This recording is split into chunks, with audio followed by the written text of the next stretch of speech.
Hello watch enthusiasts. Now today I have a watch review of a piece which moves into far more affordable realms than often my videos do, which I think is something I do need to address. Because in this video I'd like to talk about Melbourne Watch Company, and I had the real privilege to be able to speak to them quite recently and to be able to have a look at their watches in person. And so I'm very keen to show these watches because I think that at the moment as watches prices rise, it's all the more important to look at brands which offer something of real quality for a much more affordable price range, which I think is a major part of the industry and something which should be given more time. And these watches are rooted in Australian culture and history in a way which one doesn't see from, for example, Swiss brands, German brands, or Japanese brands. And whilst I appreciate the way all of these countries produce their watches, and they do have a certain identity, this Australian brand offers something completely new and something novel, whilst offering quality which is definitely comparable, but also with movements that we recognise and know will be of good quality and reliable, whilst having flares and touches which are very different. And so this watch, before I open the box, is in fact £640, and I'd just like to lay that out in order to make it very clear where this watch falls in terms of its price range. But this is a dress watch, and I would like to also make one other thing very clear, that I'm not being paid in any way for this review. I don't accept payment for reviews like this because I don't feel that it's fair, in that it simply corrupts the impartial nature of a review, and as a result doesn't make it of much use to anybody. Now the box the watch comes in is immediately quite impressive because it's a wooden box, as you can see, which is lacquered and hinged, as you can see at the back. Then of course one has a very nicely inlaid Melbourne Watch Company logo on the front, with an attractive logo which I think works very well. But opening the box, one sees the inside, so if I just remove this pad, which stops the watch from moving about, we have the various notes and booklets up here, but I won't focus on those because they're of no particular consequence to this particular review. But the watch itself here is the Flinders, as you can see, and this is the classic version with the black hands and a more subdued style. Now along with the watch in the box, one does get a leather strap as well, which I'll talk about later on in the video as I talk about the accessories and straps the watch comes with. But I'll just move the box out of the way and show you the watch in person. Now before I speak about the watch itself, I'd like to address the identity of the watch. Because in a world where the name Swiss made is thrown around with a great deal of abandon, and a lot of watches that don't really have much to do with Switzerland are in fact named Swiss made, I think there is a great deal of concern about the origins of a watch.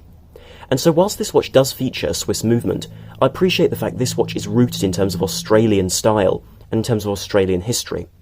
Because even the name Flinders is of course based on Matthew Flinders, who was the first man to circumnavigate Australia and identified this area of the world and the continents in that area of Oceania. And so I find this watch very interesting in terms of having this modern crisp aesthetic which doesn't appear rooted in any other style, but rather has a look of its own. Now in terms of dimensions of this dress watch, the watch actually looks larger than it feels, and indeed is. Because the watch is 40mm in diameter, has a 47mm lug-to-lug length,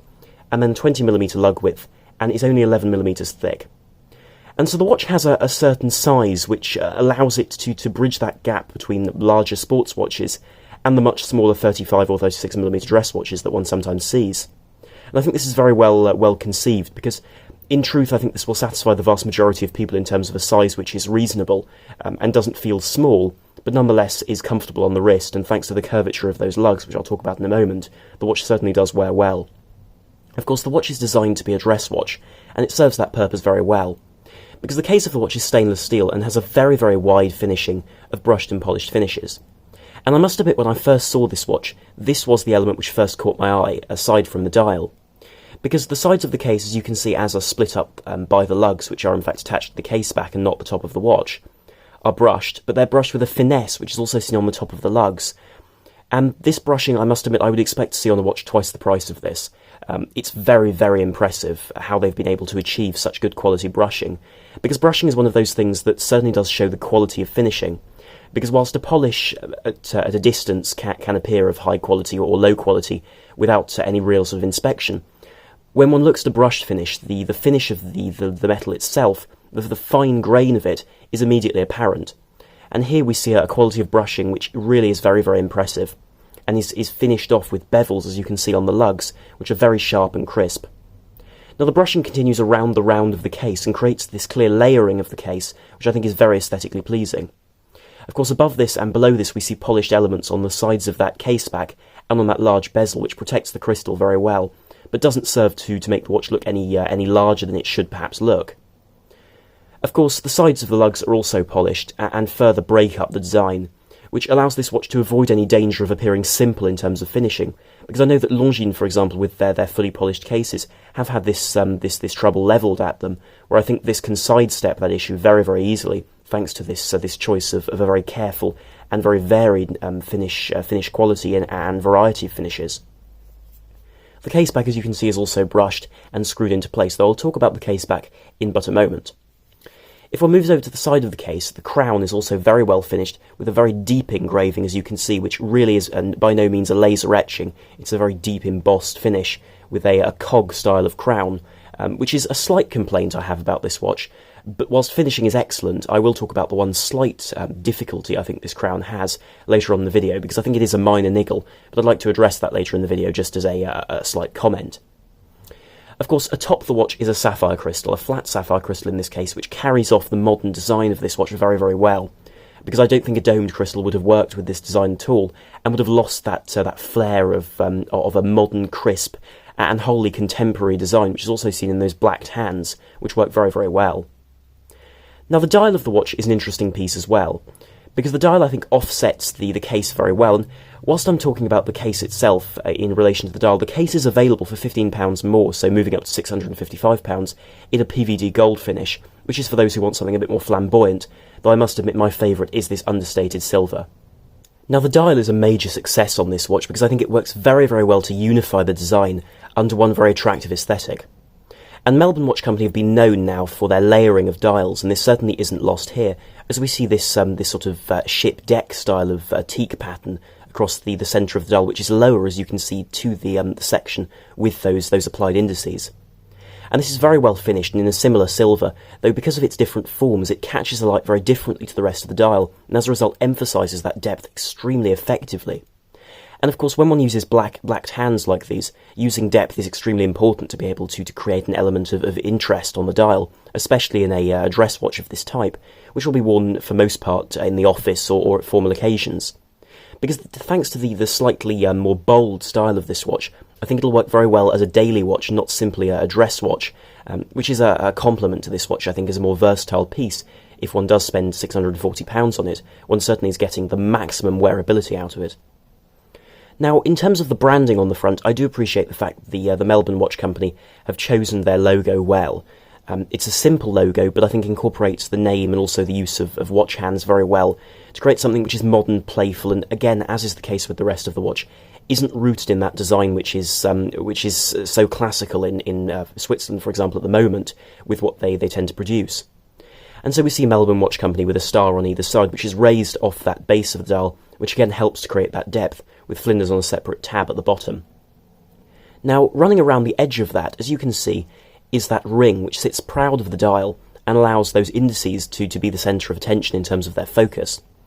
And the quality of finishing here is excellent. And I know that in the past a few reviewers have mentioned issues with dials and so on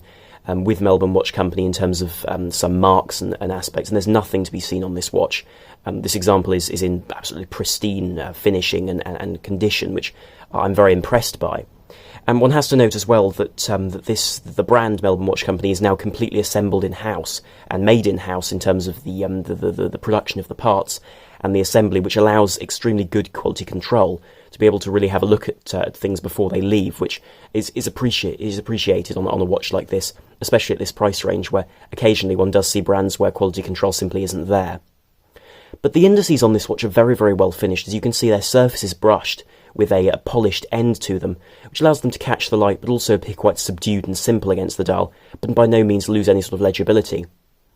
Around the edge of the dial, one also does have this second track, which is lower, as you can see, and as a result does slip away, whilst that ring that's raised is the most eye-catching of aspects. And one detail that I do rather like is the addition of those small dots around the edge of those indices, which are reminiscent of older Luminova patches, or rather tritium patches, you could say, on older watches, but simply add a bit of style to this watch and balance that form a bit better in terms of having straight and curved elements. And it's true to say that this watch does take inspiration from earlier watches in terms of design, with, for example, these stylised Gordon de Vache style of lugs as they jut out and then run outwards, which work very well but still remain modern without appearing too old-fashioned. And then, of course, one does have the date, which is placed at 3 o'clock, and does break that line of those two sections of the dial, which is inevitable bearing in mind the movement. But I think they've done a very good job of balancing this and preventing it from being a problem to the design by very carefully outlining and framing that window with a polished metal section.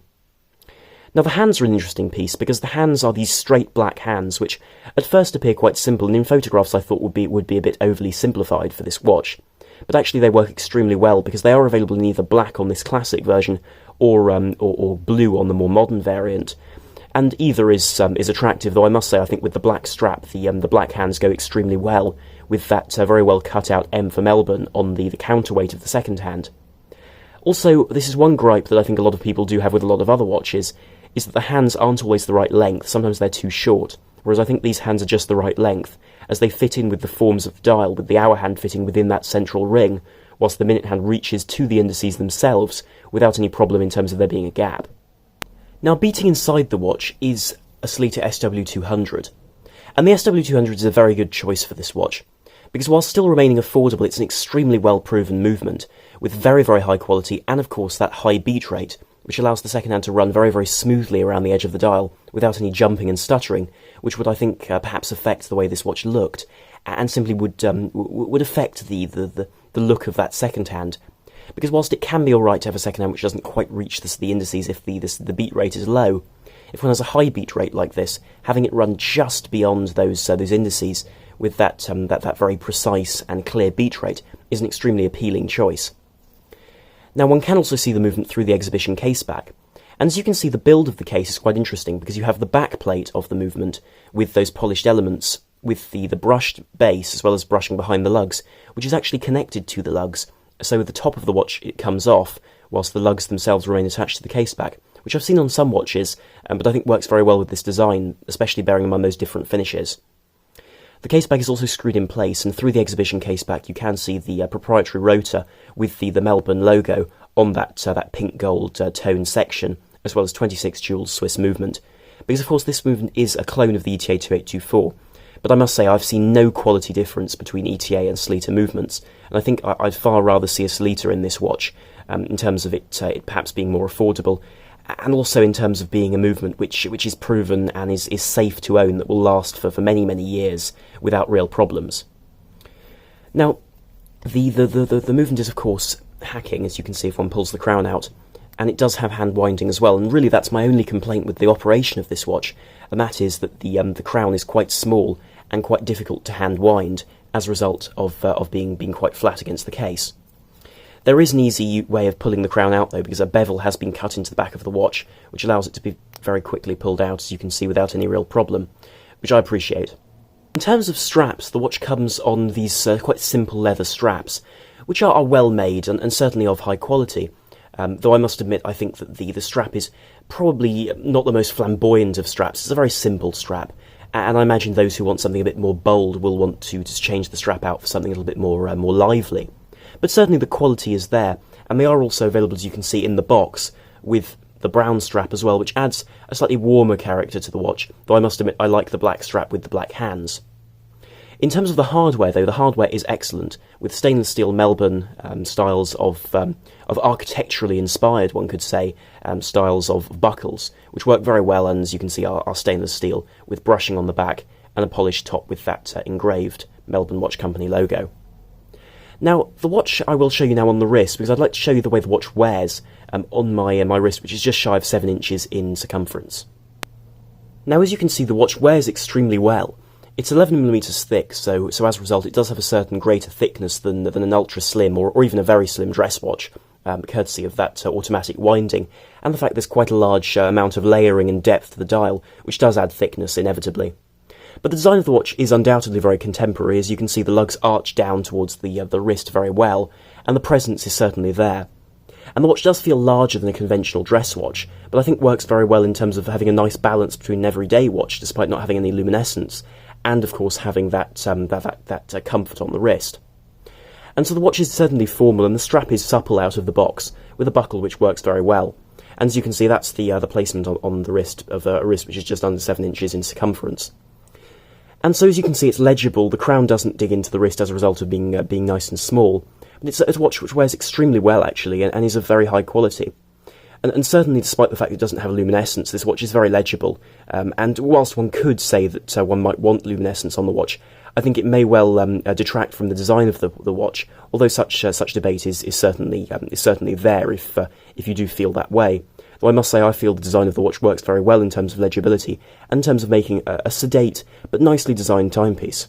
And so in conclusion, I think it's worth noting the pros and cons of this watch. And certainly this is a watch which I can see a lot of potential for. It's extremely well made, especially for this price range, with real quality, and I appreciate the fact that Melbourne are very clear about how the watch is made, where it's made, and what the quality that goes into this watch is. And whilst there are slight shortcomings, such as, for example, the strap, which for this price range, frankly, I think is of very good quality. Of course, for a watch that was 5 times the price, I would expect a higher quality strap, but for this price range, it offers, frankly, more than anything else on the market.